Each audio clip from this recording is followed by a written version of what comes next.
छगनापू नाम का एक छोटा सा गांव था। चारों तरफ हरियाली, मिट्टी की खुशबू और सीधी सादी जिंदगी। इसी गांव में रहता था अजय, एक गरीब मगर मेहनती किसान। अजय के परिवार में उसकी पत्नी सीमा और एक बेटा राजू था। तीनों मिलकर छोटे से घर में प्यार और संतोष के साथ जीवन गुजारते थे। लेकिन वक्त हमेशा एक जैसा नहीं रहता। अजय की जमीन पहले बहुत उपजाऊ थी, लेकिन धीरे धीरे उसकी पैदावार घटने लगी। जहाँ कभी सुनहरी फसल लहलहाती थी, अब वहाँ बंजरपन झलकने लगा।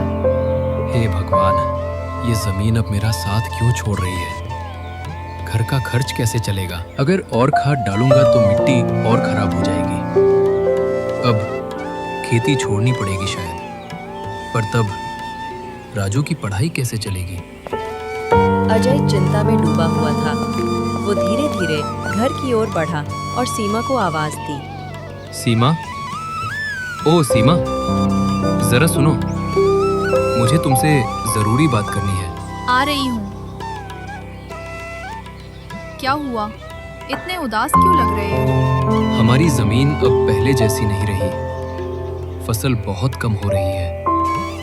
सोच रहा हूँ कुछ समय के लिए खेती बंद कर दूँ। तो फिर घर का खर्च, राजू की पढ़ाई का क्या होगा? यही तो समझ नहीं आ रहा। जमीन पर भरोसा नहीं कर सकता। शायद कोई और काम ढूंढना पड़े। एक बार जमींदार काका से मिल लीजिए, वो नेक दिल है, मदद जरूर करेंगे।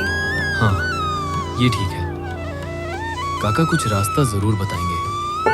मैं कल सुबह ही उनसे मिलने जाता हूँ। अगली सुबह अजय जमींदार काका के घर पहुंचा। दरवाजे पर खड़ा होकर उसने आवाज लगाई। काका, क्या आप घर पर हैं?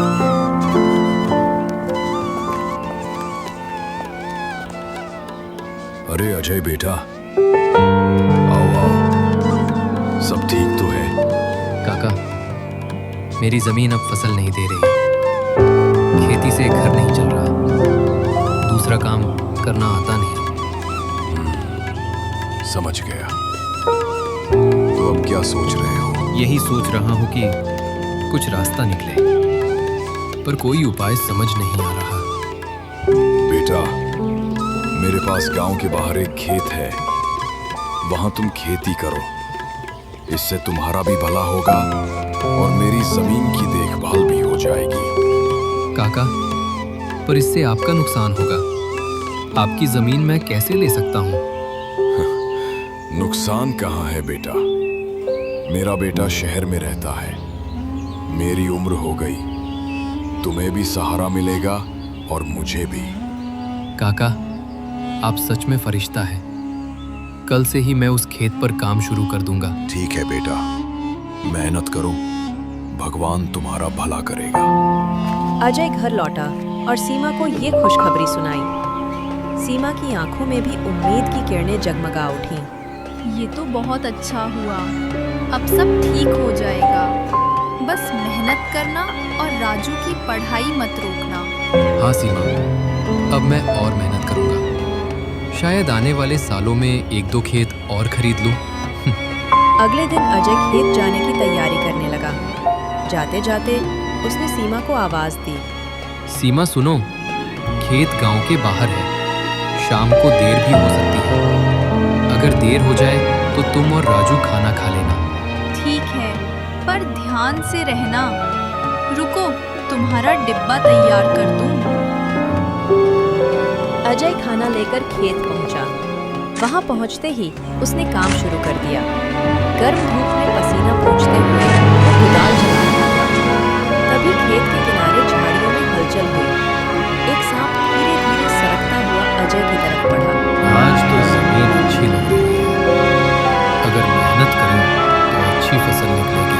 लेकिन तभी सांप ने पल भर में अजय को काट लिया।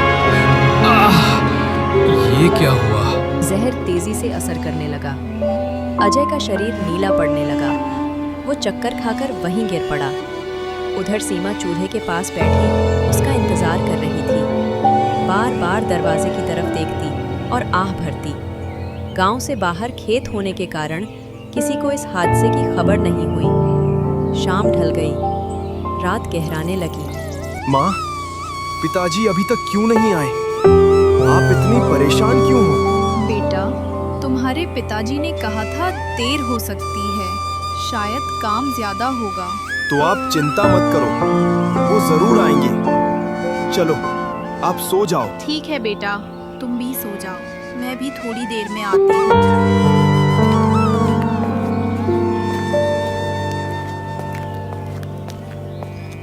रात के अंधेरे में अजय बिस्तर पर तड़प रहा था।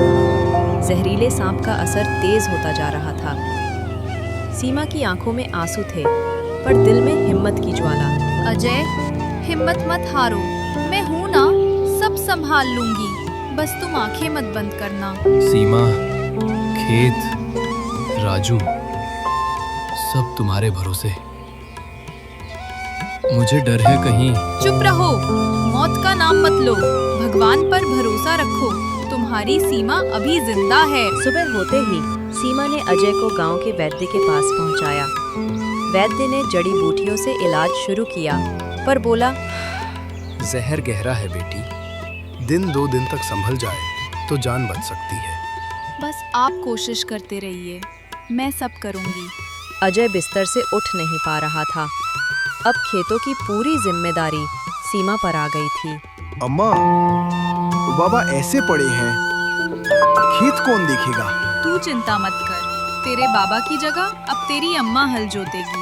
अगले ही दिन सुबह सुबह सीमा ने घूंघट हटाया, बैलों को हल में जोता और खुद खेत में उतर गई। गांव की औरतें हैरान रह गईं। देखो देखो, अब औरतें भी हल जोतेंगी। अरे, मर्द के काम करने से कोई औरत किसान थोड़े बन जाती है। तुम लोग हंसो, मजाक उड़ाओ, पर ये खेत मेरे खून पसीने से सींचा जाएगा, चाहे जो हो जाए। सीमा की मेहनत देखकर कुछ गांव वाले दबी जुबान में तारीफ करने लगे, पर जमींदार रामनाथ को ये सब अच्छा नहीं लगा। ये औरत सिर चढ़ गई है, इसे सबक सिखाना ही पड़ेगा, नहीं तो बाकी किसान भी सिर उठा लेंगे। रामनाथ ने अपने गुंडों को भेजा ताकि खेत में बोई फसल बर्बाद कर दी जाए।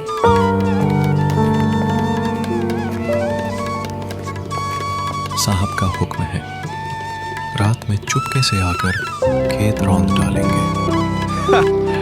औरत क्या कर लेगी हमारा? पर किस्मत का खेल देखिए, उसी रात गांव के कुछ नौजवान चरवाहे पास से गुजर रहे थे। उन्होंने गुंडों को फसल उजाड़ते हुए देख लिया। अरे, कौन है रे खेत बर्बाद करने वाले? इन्हें पकड़ो, गांव में सबको बताना होगा। गुंडे भाग निकले, पर गांव में बात फैल गई। सबको पता चल गया कि रामनाथ ही इस साजिश के पीछे है। अब बहुत हो गया, गरीब किसान की जमीन पर जुल्म। हाँ, इस बार हम सब सीमा के साथ खड़े होंगे। सुबह जब सीमा खेत पहुंची तो देखा पूरा गांव उसके साथ खड़ा है। आप लोग मेरे लिए? हाँ, अब ये लड़ाई सिर्फ तुम्हारी नहीं, पूरे गांव की है। रामनाथ को बुलाया गया, पंचायत लगी। रामनाथ, तेरी करतूत सबके सामने आ चुकी है, अब फैसला होगा। मैंने तो कुछ नहीं किया।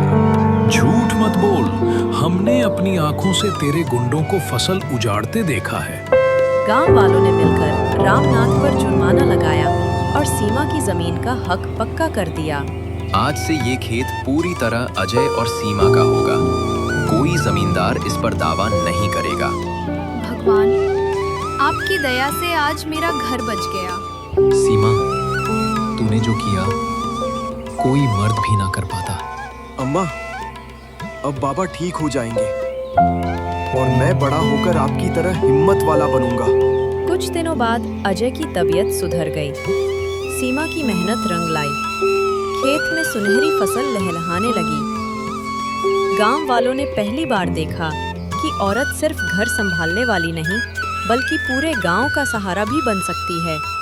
और इस तरह ईमानदारी, मेहनत और हिम्मत की जीत हुई। सीमा को मिला सिर्फ खेत ही नहीं, बल्कि पूरे गांव का सम्मान। यही था असली ईमानदारी का इनाम।